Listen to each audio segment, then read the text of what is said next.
गर्मी में अनोखा जादुई लीची का घर।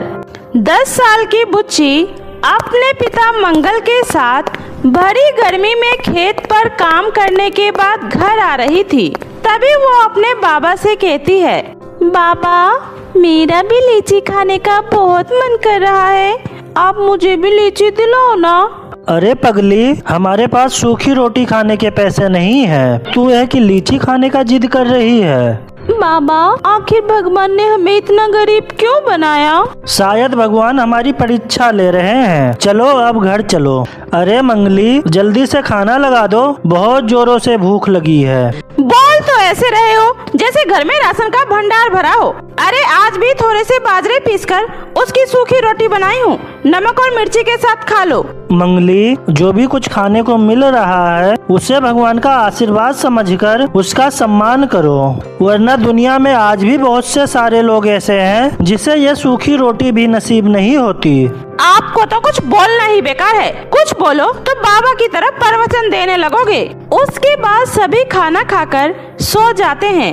अगले दिन बुच्ची अपनी माँ मंगली से कहती है, माँ मैं जब दूसरे बच्चों को लीची खाते हुए देखती हूँ तो मेरा भी बहुत मन करता है लीची खाने का। हाय रे मेरी बच्ची, मैं कितनी अभागी माँ हूँ कि अपनी बेटी को एक लीची तक नहीं खिला सकती। लेकिन तू चिंता मत कर बेटी, मैं आज शाम को ही तुम्हें लीची दिला कर रहूंगी। उसके बाद शाम को मंगली अपनी बेटी बुच्ची को लेकर बाजार जाती है और ठेले पर लीची वाले को देखकर कहती है, भैया मेरी बेटी का लीची खाने का बड़ा ही मन कर रहा है। अच्छा फिर ले जाओ, किसने रोका है? बताओ कितना दूं? बस एक दे दीजिए भैया, आपका बहुत एहसान होगा। 5 रुपए की एक लीची है, लेना है तो बताओ। भैया मेरे पास पैसे नहीं है। क्यों काम के समय में दिमाग खराब कर रही हो? जब जेब में पैसे नहीं है तो लीची खाने का कोई सोच भी कैसे सकता है? जाओ यहाँ से, अगली बार जब जेब में पैसे होंगे तभी आना। माँ वो दुकान वाला कितनी बदतमीजी से आपसे बात कर रहा था। कोई बात नहीं बुच्ची, हम गरीबों को ये सब सुनने की आदत सी पड़ गई है। लेकिन बेटी तू उदास मत हो, मैं तुम्हें आज लीची खिलाकर ही रहूंगी। उसके बाद मंगली अपनी बेटी बुच्ची को लेकर जमींदार के बाग में जाती है और चुपके से 2-3 लीची तोड़ लेती है। अरे वाह माँ, ये लीची कितना सुंदर लग रहा है, लाल लाल। मैंने आज से पहले कभी भी इसे नहीं खाया है। बुच्ची जैसे ही उसे खाने वाली होती है तभी वहाँ पर जमींदार आ जाता है। अच्छा तो तू ही है वो चोर जो अक्सर शाम के वक्त आकर मेरे बाग से लीची तोड़कर ले जाती है। देखिए जमींदार जी, आप गलत सोच रहे हैं। मैं तो बस पहली बार ही अपनी बेटी के लिए आपके बाग से बस ये 2 लीची तोड़ी हूँ। पकड़े जाने पर हर एक चोर यही कहता है। कई दिनों से मेरे बाग की लीची चोरी हो रही है और आज मैंने तुम्हें रंगे हाथों पकड़ भी लिया। चल बता, अब तक तूने मेरे बाग से कितनी लीची चुराई है? देखिए जमींदार साहब, हम गरीब लोग हैं। वो तो बस मेरी बेटी का लीची खाने का मन कर रहा था और हमारे पास लीची खाने के पैसे नहीं थे। तुम गरीब लोग होते ही ऐसे हो, कमा नहीं सकते, सोचा चोरी कर लूं। अब तक मेरे बाग से कम 20,000 रुपए की लीची की चोरी हुई है। आज मैं तुझे नहीं छोड़ूंगा। जमींदार साहब हमें माफ कर दीजिए, हम गरीब लोग हैं, बस बच्चे की जिद की वजह से यहाँ पर आ गए। हर चोर पकड़े जाने पे यही कहता है, दीनू दोनों माँ बेटी को पकड़ लो और इसके पति को बुलाओ। इसका पति जब तक चोरी के जुर्माने में हमें 50,000 नहीं देगा, इसे जाने मत देना। मंगली जमींदार के सामने बहुत गिड़गिड़ाती है, बहुत हाथ पैर जोड़ती है, लेकिन जमींदार को उस पर बिल्कुल भी तरस नहीं आता। उसके पास तो खाने तक के पैसे नहीं थे तो वो जमींदार का हर्जाना कहाँ से भरती। लेकिन जमींदार कहाँ उसे माफ करने वाला था। वो धूर्त जमींदार अपनी अमीरी का धौल जमाकर और उन्हें डराकर हर्जाने की रकम के तौर पर वो उनका घर अपने नाम करा लेता है। बेचारी मंगली और उसके परिवार को अपना घर बार छोड़कर जाना पड़ता है। वे लोग रोते रोते जंगल में पहुंच जाते हैं। हे भगवान, ये हमारे साथ क्या हो गया? आखिर हम गरीब लोगों के साथ ही ऐसा क्यों होता है? मैंने तो बस अपनी बेटी के मन रखने के लिए बस 2 लीची ही तो तोड़ी थी और उसके बदले में जमींदार ने हमसे हमारा सब कुछ छीन लिया। माँ, मुझे माफ कर दो। आज के बाद मैं कभी लीची खाने का जिद नहीं करूँगी। वे तीनों बहुत रो रहे थे। तभी वहाँ पर एक बूढ़ी औरत की आवाज आती है। क्या हुआ बेटी, तुम तीनों इस भयंकर गर्मी में जंगल के बीचों बीच क्या कर रही हो? क्या बताऊँ अम्मा, ये दुनिया बहुत बेरहम है। यहाँ हम जैसे गरीब लोगों का जीने का कोई हक नहीं है अम्मा। हमसे हमारा सब कुछ छीन गया अम्मा। और फिर मंगली उस अम्मा को अपने बारे में सारी बातें बताती है। तभी वो बूढ़ी औरत अपने थैले से एक लीची का गुच्छा निकालती है। ये लो बेटी, ये कोई साधारण लीची नहीं बल्कि जादुई लीची का गुच्छा है। अम्मा, आखिर कौन है आप? पहले मेरी बात को ध्यान से सुनो। मेरे जाने के बाद तुम ये सारे लीची खा लेना और उसके बीज को जमीन में गाड़ देना। जहाँ जहाँ तुम इस लीची के बीज को बोओगे वहाँ वहाँ जादुई लीची का घर प्रकट हो जाएगा। इतना बोलकर वो बूढ़ी औरत वहाँ से चली जाती है। मंगली और उसका परिवार बहुत भूखा था, इसलिए वे लोग उस लीची को खाने लगते हैं और उसके बीज को निकालकर खाली जगह पर मिट्टी में गाड़ देते हैं। तभी वहाँ बहुत ही सुंदर लीची का घर बनकर तैयार हो जाता है, जिसकी छत पर हर जगह लाल लाल लीची लटके हुए थे। जब वे लोग घर के अंदर जाते हैं तो देखते हैं कि उसके घर में जरूरत का सारा सामान पहले से ही मौजूद होता है। देखा मंगली, कहते हैं ना भगवान के घर देर है पर अंधेर नहीं। आज उन्हीं के कृपा से हमारी सारी परेशानी दूर हो चुकी है। सही कहा जी आपने, सब ऊपर वाले की ही लीला है। उस दिन से सभी प्यार से लीची के घर में रहने लगते हैं। तभी एक दिन मंगली और मंगल गांव से अपने घर आ रहे थे। तभी एक लड़की उनके पास आती है। चाची, चाची, मुझे कुछ खाने को दे दो, मुझे बहुत तेज भूख लगी है। प्लीज चाची, मेरे घर वालों ने 2 दिनों से कुछ नहीं खाया है। चाची। बेटी, तुम्हारे घर वाले कहाँ हैं? मुझे उनके पास ले चलो। जब वे लोग वहाँ जाते हैं तो उन्हें पता चलता है जमींदार ने उनके साथ भी धोखा करके उनसे उनका घर बार सब कुछ छीन लिया है। तुम चिंता मत करो बहन, तुम हमारे साथ चलो। और फिर मंगली उन्हें लेकर भी अपने लीची के घर के पास ले आती है और उन्हें भी एक लीची का बीज देती है, जिसके बाद उनके पास भी जादुई लीची का घर आ जाता है और वे लोग भी उस घर में सुखी से रहने लगते हैं। इसी तरह से मंगल के गांव में जितने भी बेघर लोग होते हैं जिनका जमीन जमींदार ने हड़प लिया था, मंगल और मंगली सभी को अपने साथ ले आती है और सभी को लीची का बीज देकर जादुई लीची का घर दिलवा देती है। इधर जमींदार दीनू से कहता है, दीनू, पता करो आखिर गांव वाले गांव छोड़कर कहाँ जा रहे हैं। जमींदार साहब, आपने ही तो उनका सारा जमीन छीन लिया था। अब वो लोग गांव छोड़कर जाए या दुनिया, हमें उनसे क्या। अरे मूर्ख, मैंने उन सबका घर इसलिए छीना था ताकि वो लोग मेरे पैरों में गिरकर मेरी गुलामी करें, ताकि वो मेरे लीची के बगीचों का देखभाल करें। लेकिन अब वो लोग तो गायब हो रहे हैं। उसके बाद जमींदार पता करवा लेता है कि गांव से दूर जंगल में लीची का कोई गांव बसा हुआ है, जहां गांव के सभी बेघर लोग जाकर आराम से रह रहे हैं। ये जानने के बाद जमींदार अपने आदमियों के साथ लीची से बने गांव में पहुंच जाता है। अब यहाँ आप क्या लेने आए हो? आपने तो सब कुछ हमारा छीन ही लिया था, अब किस लिए आए हो? आज तो बहुत तेज आवाज निकल रही है तुम्हारी। दीनू, चलो इन सब भिखारियों को यहाँ से निकालकर भगा देते हैं। आज से ये लीची का घर हमारा होगा। तभी वहाँ पर वही बुढ़िया प्रकट होती है और एक परी के रूप में बदल जाती है। रुक जाओ दुष्ट इंसान, तुमने गरीबों को बहुत सताया है, लेकिन आज तुमने मेरे बसाए लीची के गांव को गलत मनसे से छीनने की कोशिश की है। अब तुम्हें इसकी सजा जरूर मिलेगी। उसके बाद परी अपनी जादुई छड़ी घुमाती है और जमींदार और उसके सभी साथी को लीची में बदल देती है। अब तुम लोग हमेशा लीची बनकर ही रहोगे। और मंगली और मंगल, मैं इस जंगल की लीची परी हूँ और मैंने तुम्हारे अंदर अच्छाई देखते हुए उस दिन तुम्हारी मदद की थी और तुमने अपने जैसे और भी गरीब लोगों की मदद की। ये देखकर मुझे बहुत ही अच्छा लगा। आज से तुम दोनों इस गांव के मुखिया हो। इतना बोलकर वो परी वहाँ से गायब हो जाती है और उसके बाद सभी लोग लीची के गांव में बहुत ही प्यार से रहने लगते हैं। गरीब सास बहू का जादुई घास का बेड।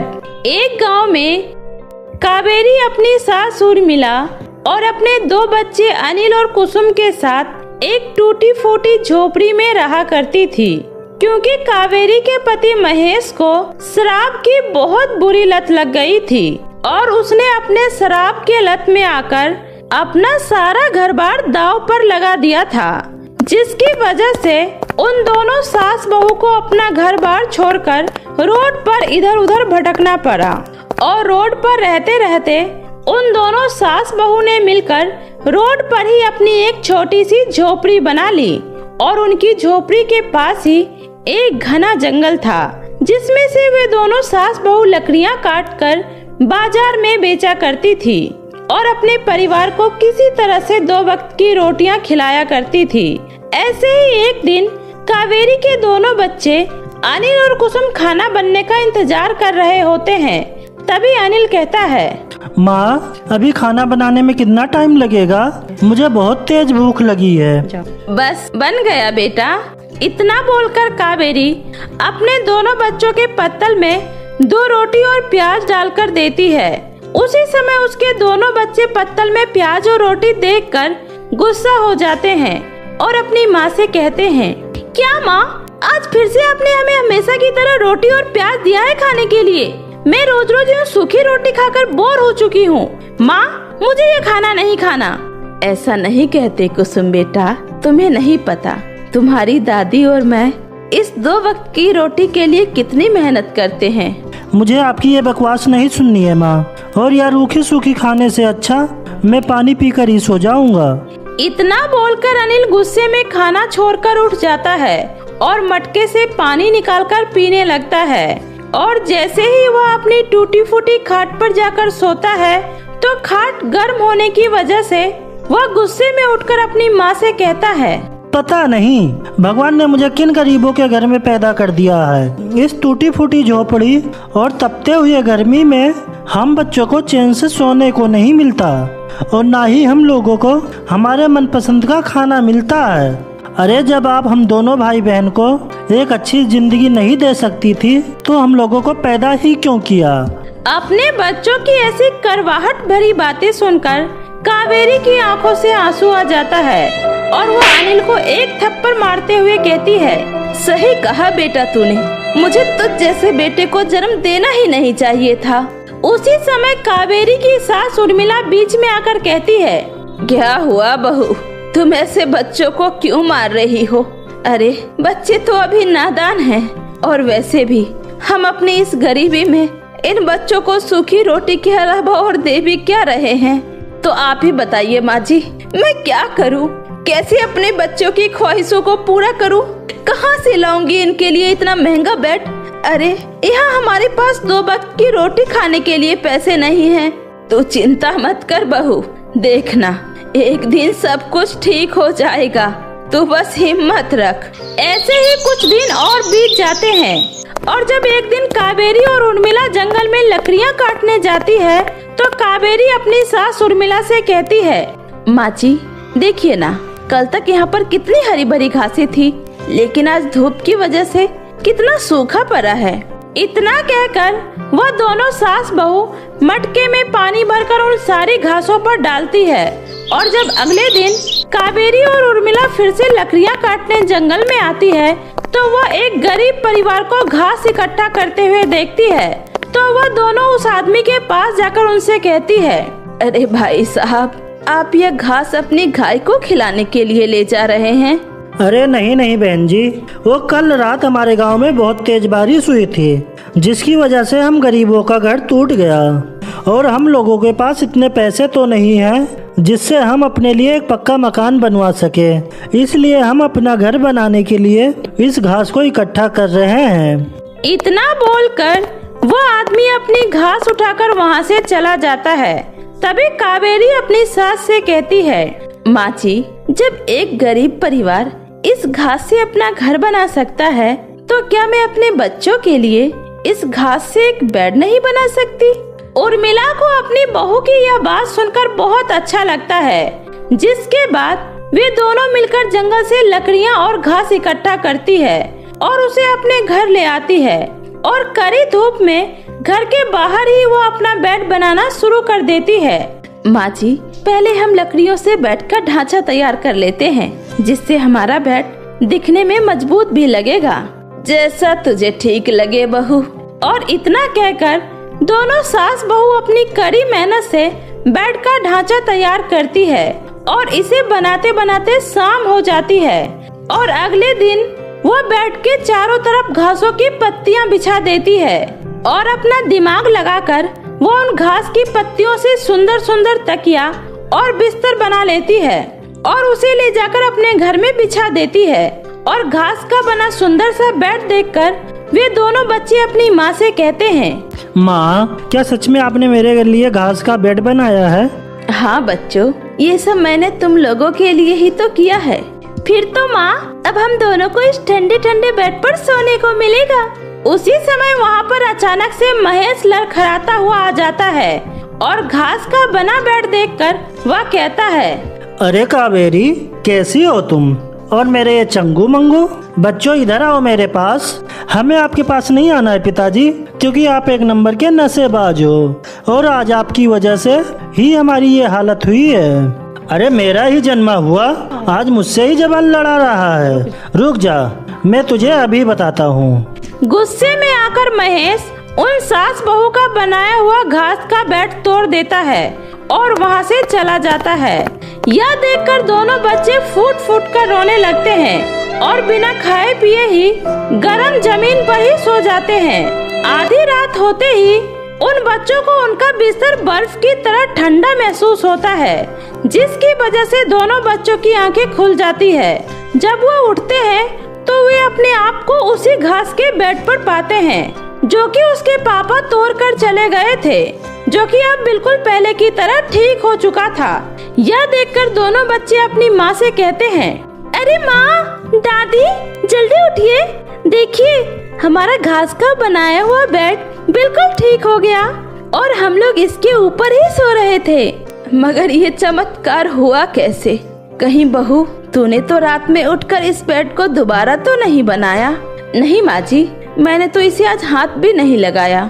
उसी समय उस घास के बेड से एक आवाज आती है, घबराओ मत, दरअसल तुम दोनों सास बहू को नहीं पता कि जिस घास को तुमने पानी दिया था वह कोई मामूली घास नहीं बल्कि एक जादुई घास है। इसलिए जब तुम दोनों ने उसी घास से अपना बेड बनाया तो तुम्हारा बेड भी एक जादुई बेड में बदल गया और अब तुम इसे जैसे चाहो इस्तेमाल कर सकती हो और यह जादुई बेड तुम्हारी हर एक इच्छा को पूरा करेगा।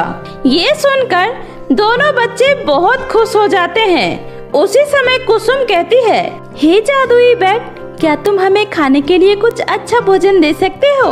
उसी समय अचानक से उस घास के बेड पर बहुत सारा स्वादिष्ट खाना आ जाता है।